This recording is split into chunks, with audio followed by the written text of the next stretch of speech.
Gadis bodoh itu mengambil seember air kotor dan menuangkannya ke kepala Jenny, membuat Jenny terkejut dan langsung berteriak. Namun gadis itu malah berkata bahwa dia sedang membantunya mandi. Melihat gadis bodoh itu berani mempermainkannya, Jenny mengangkat tangan dan siap untuk menghukum gadis itu. Tapi gadis itu dengan cepat menghalangi tangannya, dan mengatakan bahwa Jenny tidak berhak memukulnya. Saat itu, Jenny baru sadar bahwa gadis itu berpura-pura bodoh. Semua ini berawal dari kecelakaan beberapa hari lalu. Kecelakaan itu menyebabkan jiwa gadis dan temannya tertukar. Dulu, gadis itu mengalami cedera otak parah karena demam tinggi, yang membuat kecerdasannya hanya setara dengan anak usia 4 tahun. Orang tuanya, demi memastikan masa depannya terjamin, mencarikan gadis itu seorang suami yang bisa merawatnya. Namun keputusan ini justru membawa kehancuran bagi keluarga gadis itu. Setelah menikah, suami dan ibu mertuanya membunuh orang tua gadis itu. Kemudian, demi menguasai warisan orang tua gadis itu, ibu mertuanya merencanakan kecelakaan dalam perjalanan ke pemakaman, bertujuan untuk membunuh gadis itu juga. Namun pada saat kritis, teman gadis itu datang menyelamatkannya, dan kecelakaan itu menyebabkan jiwa mereka bertukar. Tubuh teman gadis itu terluka parah di kepala dan sulit untuk bangun kembali. Melihat tubuhnya di tempat tidur rumah sakit, teman gadis itu tidak bisa mempercayai apa yang terjadi. Saat itu, ingatan gadis itu mulai masuk ke dalam ingatan temannya, dan temannya baru tahu bahwa semua luka yang dialami gadis itu selama ini adalah akibat pukulan dari ibu mertuanya. Teman itu pun memutuskan untuk membalas dendam atas nama gadis itu. Tak lama setelah itu,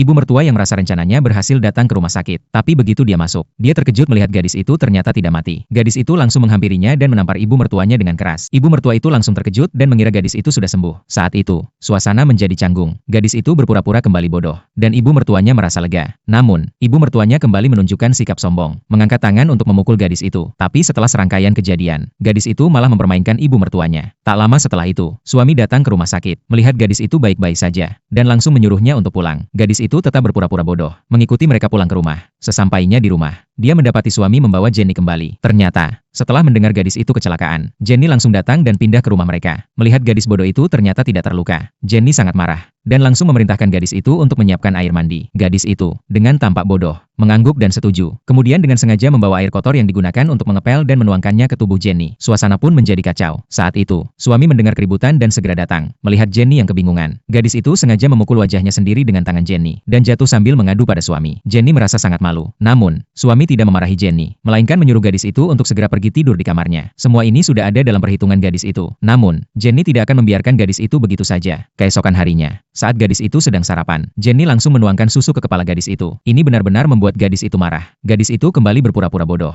menumpahkan air dan makanan ke tubuh Jenny. Saat itu, ibu mertua datang, melihat Jenny yang begitu kotor. Ibu mertua langsung berniat menghukum gadis itu. Namun, gadis itu berhasil mengalahkan ibu mertuanya dalam sekejap. Jenny yang marah langsung mengambil pisau, dan berniat membunuh gadis itu. Tapi suami yang datang menghentikan tindakan itu. Dia menyarankan mereka untuk tidak terlibat dengan gadis bodoh ini. Jenny langsung berkata pada suami, dia hanya berpura-pura bodoh. Ibu mertua juga merasa sejak kecelakaan itu gadis itu jadi sangat aneh. Dan suami mulai berpikir bahwa mereka benar. Dia mengambil obat dari saku dan meletakkannya ke dalam susu. Jika gadis itu meminum susu ini,